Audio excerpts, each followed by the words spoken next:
The Presidential Election Petition Tribunal will decide whether it will allow a person with forged certificates and criminal conviction to be the president against the Constitution. If the tribunal fails to disqualify Ahmed Tinubu, despite clear evidence of forgeries and criminal conviction, and disregards the Constitution, it destroys public integrity in Nigeria. The evidence before the tribunal is clear that a U.S. court convicted Bola Tinubu of drug offense and ordered him to forfeit a huge sum as fine. He also presented a fake certificate to INEC. The Constitution disqualifies from public office anyone convicted of a crime or who presents a fake certificate because these crimes undermine public integrity. Since 1999, a speaker, a Senate president, and a minister of finance have been removed from office because they presented fake certificates. None of these had criminal convictions, but presenting fake certificates was enough to remove them from office. Today, our country is overrun by criminality and forgery. The tribunal cannot continue to encourage crime. We cannot be a republic of fraud. Otherwise, we lose credit and reputation and become a criminal state where even judges themselves will be victims. The tribunal must disqualify Tinubu for certificate forgery and criminal conviction. It must heed the advice of the Supreme Court in Saleh versus Abba that the courts must actively fight certificate forgery and should never allow anyone who presented a fake certificate to contest election in any public office. Tell us those 3 points that you mentioned before now, because for me, it's really an eye-opener. Because, sometimes we might be paying attention to some things that are not really what we should be focusing on. But I think you made some striking points here as regards to technicalities, how they can just wake up with one technicality, just like, you made reference to Lawal, the former Senate president, that everybody was sure that, that there wasn't any remedy for him, as in there was no way he was to come back to the Senate. But at the end of the day, what did we see? Supreme Court brought him back. And we know that once Supreme Court rules, you can't challenge it. That's even the annoying part, as in it's just final. So you made some points that are very vital. I just want you to let our viewers just remind us of those points, because every obedient really has to know this and, focus on the real things, so that we don't keep pursuing, so that we shouldn't be looking at things that are of less importance as regards to the judgment that we are waiting for. Okay, the point number 1 is what I may call the banana peel of technicality. Using the case of Lawal, how even Rochas Culture was saying in the Senate chamber, Oga Lawal, how did you do it? All of us were contesting the presidential primaries. And all of a sudden, you didn't even buy form. You didn't even do anything about Senate. You are back here. And he said it is the judiciary that gave him the window back. That he didn't even want to continue, because even Lawal himself didn't see any chance. But Adamu, who was the APC chairman, used to talk tough. And everybody was wondering, how will it be? My dear people, the Electoral Act 2022 spelled it out. But the Supreme Court manufactured a window of escape for him by relying on technicality of whether it was originating someone in the way the appeal was submitted by the other party. Do you understand? Some shoddy issues, which defies the whole principle of mischief rule. Mischief rule says, what is the error in the former legislation that the new legislation is trying to cure? You identify it, you cure it. And that the person who will interpret any judgment that is based on the new legislation, which is the judges, must bear in mind the error the old legislation was trying to cure. No, the new legislation was trying to cure, and use it in interpretation of this new, of any case that comes. The Supreme Court abandoned all those things. So that banana peel of technicality is important.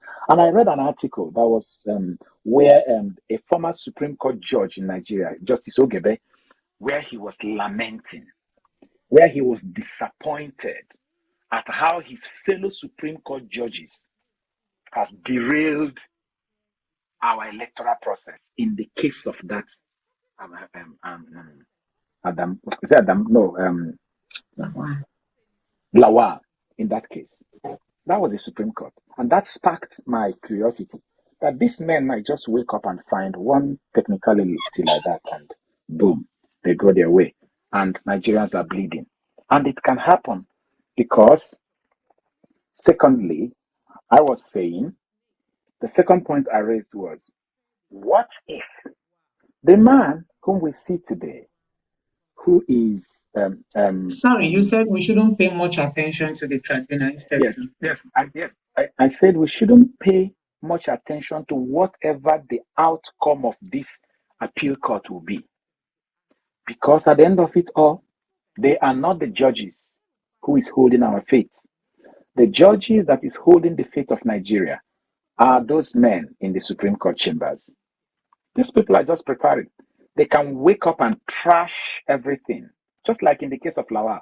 Both what the High Court said and what the Appeal Court said, they trashed everything and gave Lawal a clean bill of health and move. Did the Supreme Court argue that what the other judges said was not in line with law? No, go and read the judgment. They were arguing how the case was presented, not the content of the case, the substance of the matter. That is why during even the pre-hearing, all the parties like PDP and Labour Party were saying, we hope this technicality thing, because you know one thing, if they want to go the technical way, they will find the technical reasons. You will always find a fault where you want to find it. You will always find a fault. Period. So the second one, the third one, please, is that if the mind of the chief judge is arrested or kidnapped by any means, directly or indirectly, that will influence also the people that he will appoint in the panel, because he has the prerogative of who sits in the panel. He may not be there, but he will appoint the people. Even though I have not seen any presidential election tribunal that get to the Supreme Court that the chief judge is not part of the panel. So I am going to see him. I expect that he's going to be the person who will be in this panel. All right? And the challenges, oh my goodness. With all the frolicking that is flying in the media, that is hanging out with the likes of Wicked and Makindedem and co. And the way things happen in Nigeria, if we have a split vote against and for, assuming there are 5-man panel or 7-man panel, and 3 is against and 3 is for, where do we think that our chief judge will throw his vote? It gives me a whole lot of worry.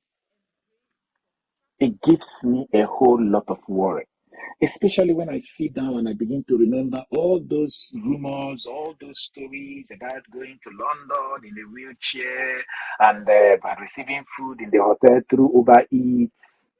And I ask myself, if there's 7-man panel and the person people have this impression is in the panel, and if indeed that impression is true, we have already lost 1 vote. That is, without even hearing the case, 1 vote is lost. So it means that if there's 7-man panel, we need to work hard to secure 5 votes to cancel whatever the impact will be. These are realities we need to face. And then all of a sudden, somebody who was the defense lawyer in a suit that is still going on is now being appointed as a minister. And there's every possibility that he's going to become the Attorney General, meaning he will become the Chief Executive Officer of the Ministry of Justice. He will just be transported, elevated from the man who is seeking for the attention of the PA of the Chief Judge to become the person that if the chief judge need to gain access to the presidency, he will pass through him, because it is him that they will submit their budgets to. And he will tender it at the Federal Executive Council as the budget for the Ministry of Justice.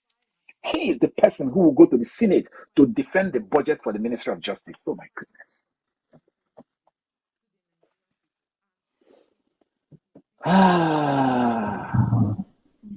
We have a question here. Somebody says, what if APM abandoned their petition after the tribunal judgment? Can LP raise new? Well, after the tribunal judgment, you said, if the tribunal gives a judgment in their favor, it is in their favor. Of course, APC will appeal. If tribunal does not give judgment in their favor and give in favor of APC, it is possible that they could be hijacked and they will abandon it, so they won't press it to the Supreme Court. That is a good question. That case will die at that level. The only thing that will make that become valid is if the tribunal gives judgment in their favor, which naturally APC will appeal, and that will compel them to come to defend their case. And if they abandon it at that level, even though they won, naturally Nigerians will notice that obviously they have been bought over. We need to be talking about this bought over, because we know our country now. This is the time we begin to talk about what we call Nigerian factor. Honestly, we have been objective, reading the letters of the law. We need to begin to consider the real Nigerian factor. We can't rule it out.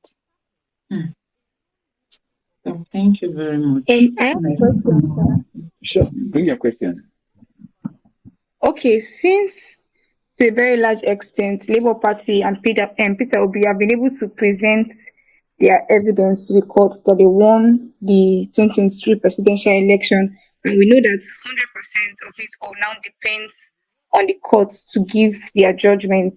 So at this point in time that we know that it depends on what the Supreme Court have to say, and then you noted that after the Supreme Court's judgment, it's final. There's nothing that anybody can do.